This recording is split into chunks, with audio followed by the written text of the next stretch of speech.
Okay, this is a tutorial for the Butterflies and Books Folio project I have in my Etsy store. Sometimes I use Cricut to cut things out and to score them, and this is one of the times when I decided not to. I just was in the mood to do some fussy cutting. I was never that big a fan of fussy cutting until recently when I had a day where I was sick and I really couldn't do anything. And so I was in bed and I did some fussy cutting because it was very soothing and I enjoyed it very much. So you'll see here for the larger pieces that are square, I ended up just using my cutter. And the way that I use this board, this is the We Are Makers board, which has both a scoring side of it and it has a trimmer. And it's a great trimmer. It's really easy to see where exactly it's going to go. It's so that I can line it up. And so that is what I did for these pieces here. And later you'll be able to see that I have cut out all of the other pieces prior to this. So I just have them waiting for us to begin putting the folio together. So the folio base, I did two sides for it. I tried to print them on the same piece of paper so that I would just be able to use one piece of paper, and the reason that I think it's easier if you do it on one sheet of paper double-sided will become clear later, so I'll talk about that again when we come to it. The piece of paper that I used for the cover was a really nice piece of paper. It's paper canvas from Red River Paper Company in Dallas, Texas. I use their prints for quite a few things because they make such beautiful paper, and their paper is specifically coated to do well with inkjet printers, which is what I have. But in this case, I used some other cardstock that I had for the other pieces, but I used that paper canvas for the cover. It has a real tactile feel to it, which is the reason that I used it. Okay, so I'm getting to the point here where I will do scoring, and as I finish up the final cuts on this.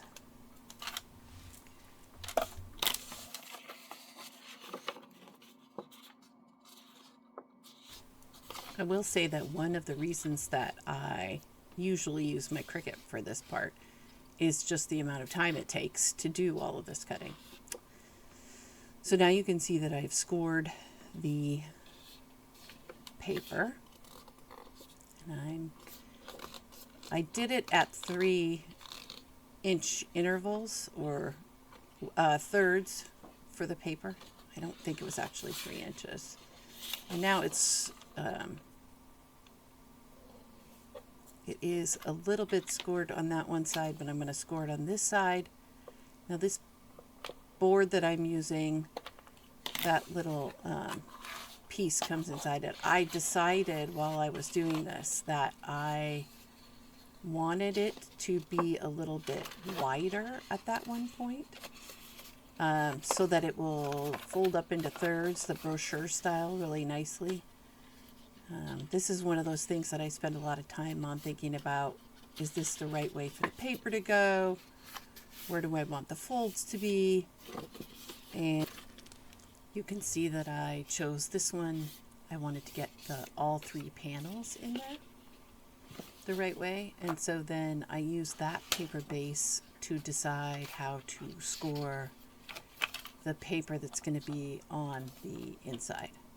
And I lined them all up to make sure that they were going to look right and fit right. And you can see that there's a little bit of difference between them. And again, when we get to the gluing and other parts, I will tell you why I made decisions the way that I did. So now this is going to speed up a little bit because I went on to score all of the pieces that are going to go on the inside, and There's quite a few pockets on this one, but I made a lot of errors while I was doing my scoring. I don't practice as much as I should with the scoring, and so I have a little bit of a hard time finding those score channels sometimes. Even though it's pretty simple, I have to practice it more. And then I went ahead and made all the little pieces the way that I wanted them to look, so that when I then go to glue them down, they are in the right places, all of these flaps. You can do these without the flaps. You don't have to use the flaps. You could just cut out the actual pocket and just do a real thin bead of glue on the outside. I think the flaps add extra dimension, which I really like. They make, when you see the finished project, you can see a little bit of them opening up really nicely and then having that area behind it, but they look like they have depth to them because of the flaps. I really appreciate it. Okay, so those pieces are all ready, and now I am at the point where I need to put these together. You can see I tried to print on both sides first. It was not successful. And I didn't want to waste the paper, so I went ahead and just made a different cover. Now, I don't like glue that much, and so one of the things that I've done in a lot of my paper projects is use double-sided tape instead of using glue. Sometimes I think it makes a nicer, flatter sort of surface for the two pieces to grab onto each other. I have lots and lots of different sizes of double-sided tape, and I got, my husband made these tape dispensers for me that fit exactly within them. This one was the first one he 3D printed, and it's not quite sharp enough to cut the edges, so I just use a scissor for that. So this is the important part.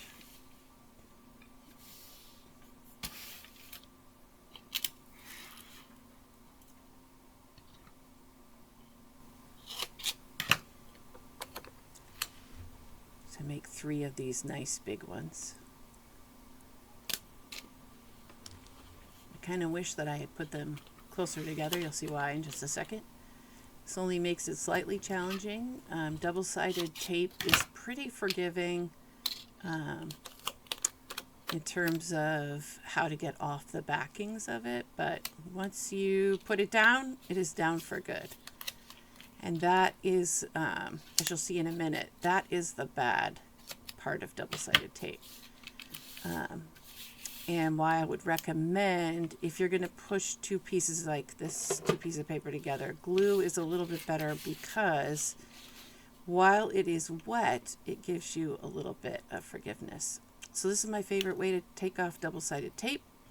Just use the weeding tool to do that, and it is much easier to get that done. You'll see I struggle with it a little bit here.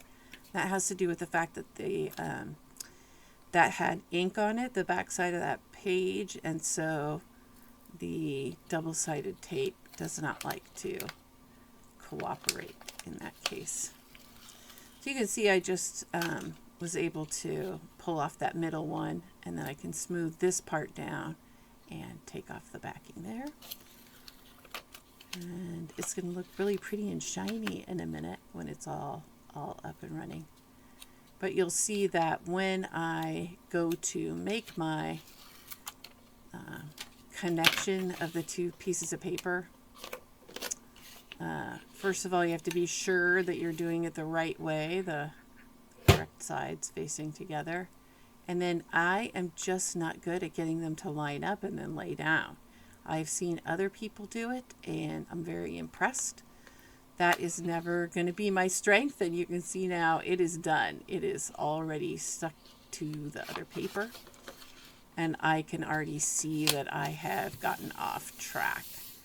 Now, it's a paper project, so it's forgiving, and there's lots of things that we can do to fix that. And so in the moment, what I decided to do was first check it, see if I can pull them apart. You can, spoiler alert, that does not happen. And then second of all, I went ahead and pulled my paper cutter back out and cut some of the edges off. I don't think that that is the right thing to do all the time, but this time I knew I was going to ink the edges, so I wasn't terribly worried about it. Now you can see that once the papers are together, I refold them to make sure where the creases are going to go, and that's important for how we're going to go ahead and put in the pockets in a second. I use my bone folder to just make those creases as outstanding as they can be, so that when I go to put in the pockets, I can get it done. Now, of course, I have one side of my trifold that's a little bit smaller, and so when I go to put the pocket in, it's a little bit challenging, and I have to make some adjustments. But that's also good part of paper, is that you can make adjustments. So first I like to lay everything out to see, like, is this the way that I want it to go? And in this case, I was trying to figure out, like, how much of the side do I need to go in? And see, it's just a real simple matter to take off a bit of the edge by doing that. And so now we have a little bit of extra reinforcement on that side of that pocket. And I didn't like how the white was sticking out on this pocket from the way that I folded it for that other half. So I ended up trimming that off on both of those, just giving it a little bit of an extra trim. Always easy to do as well. If you don't like what's showing from the white on the back, you can definitely take that off with a pair of scissors. I don't know why. And you can't see it on the screen, but it was harder for me to do it that way than it was the other way. Okay, so now the pockets are ready to go. And I'm going to get out my glue. See, even though I don't like glue, using double-sided tape for this part of things is really hard, because I do have pieces small enough, but it just takes a lot of time to get that on there and get it on there the right way. Okay, there's my glue that I use. This is just adhesive that I got, I'm going to say, at Michael's. And I've been pretty happy with it. It's real easy to use and doesn't really get out and ink too much. Leave too much on the outsides. I am investing in some smaller bottles, which I'm excited about getting, because I want to be able to do the fine gluing a little bit better. Okay, so we have that pocket. And now it's in. I spend a little bit of time rubbing it down, making sure all the glue that comes out the sides ends up rubbing off. And then I'm going to put down the other pocket. And this one we didn't have to make any adjustments to. It was the right size all the way along. I really love this design. I am a fan of deep jewel tone type colors, and that's why I put this together with these darker colors. And I haven't seen a lot of folios that are similar to this. I'm always looking to do projects that are a little bit different. I like to have my own spin on things. And so now we have two pockets. And the middle pockets are pretty simple because they're just 3 tiers of pockets. And I just look at them first to see which one should go where in the 3 different tiers.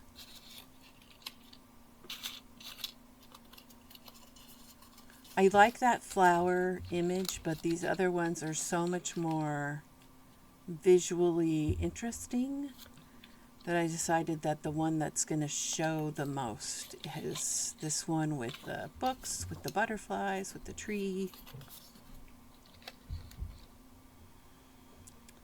And the second pocket has the wave formation on it.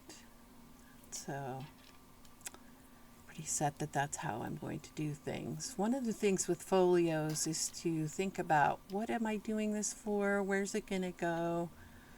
Who's this going to go to?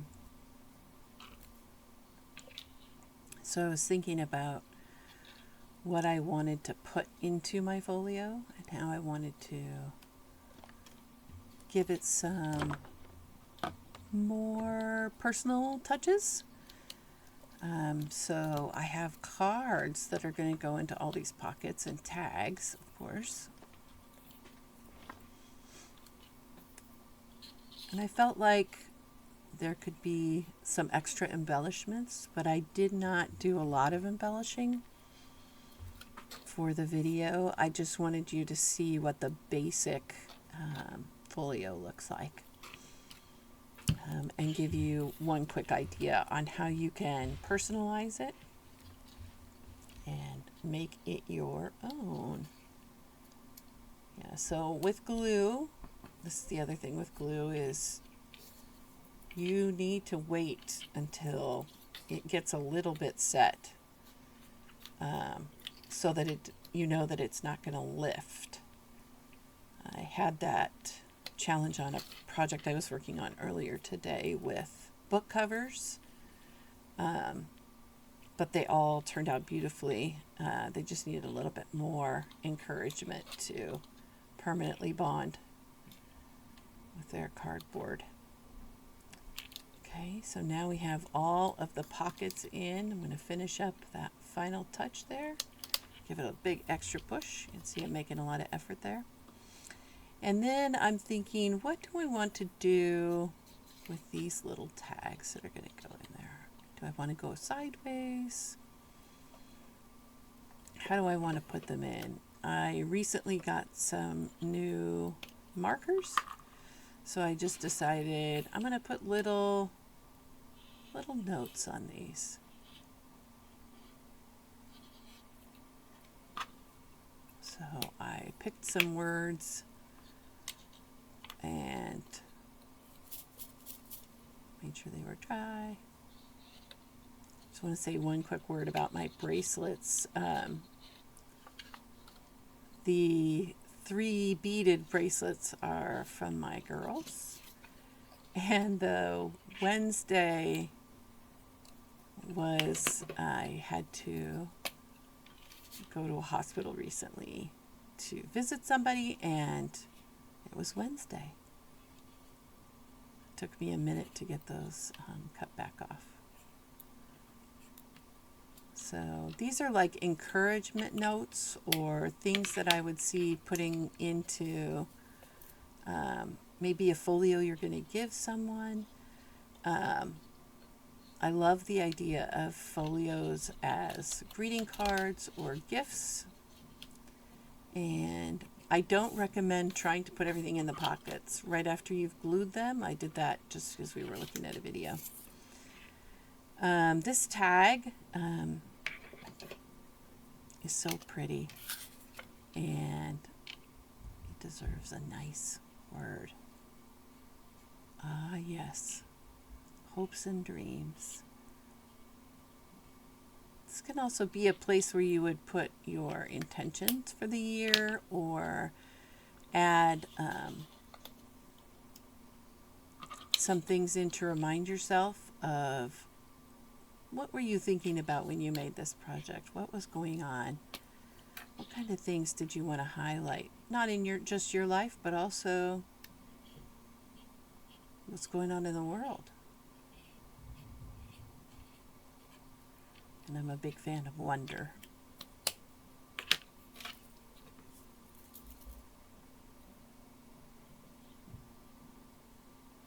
I love these metallic colors. You can see how it's hard because of it was just glued. Now with these cards, you can definitely put them in that orientation. You can also turn them sideways if you want. They work sticking up as well. Something you can just pluck right out of there.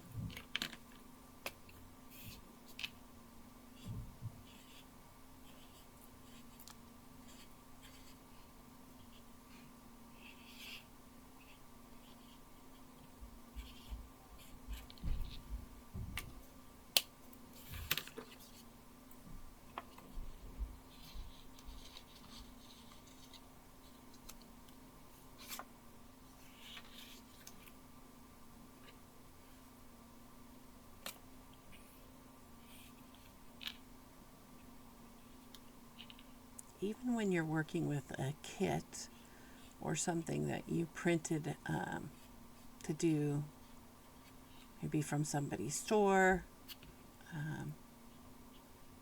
or something that you got at a retailer, you can always do little things to make it your own, beyond even just the way you cut it out and glue it together. And I'm really pleased every time I go back and look at this and leaf through the tags and see all of those different ways I was feeling when I was making this. You can see that one did not fit because of the adjustment that I made when I had to cut down the piece a little bit because of my cutting habits. Okay, and there it is. So that's the whole thing. I'm going to close it up. The final piece for this is a belly band. And we're going to get that belly band on there. I did a lot of thinking about the placement and where I wanted it to go, and how I wanted to glue it, and what I wanted to be the front page. And as I was looking at the cover and at the way that the trifold worked, I figured that that piece on the back side, that's going to be your better cover. So that's what I decided to go with for the cover. So again, here just a little bit of glue, put that belly band together.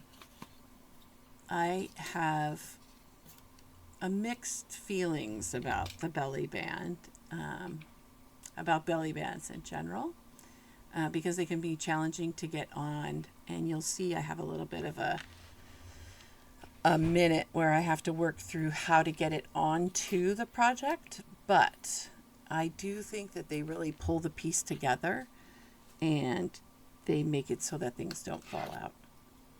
So at the final part of this, I'm going to put this onto the project. Put my glue pin in. Put that belly band on.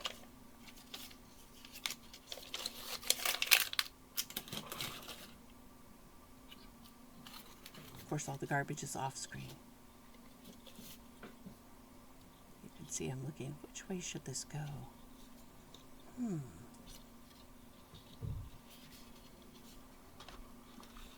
Okay. So thanks for crafting with me today. If you enjoyed this project, there will be more projects like this one in my Etsy shop, Cozy Nerd Crafts, where you can purchase the printable design and make one of these for yourself. So there it is, finished product.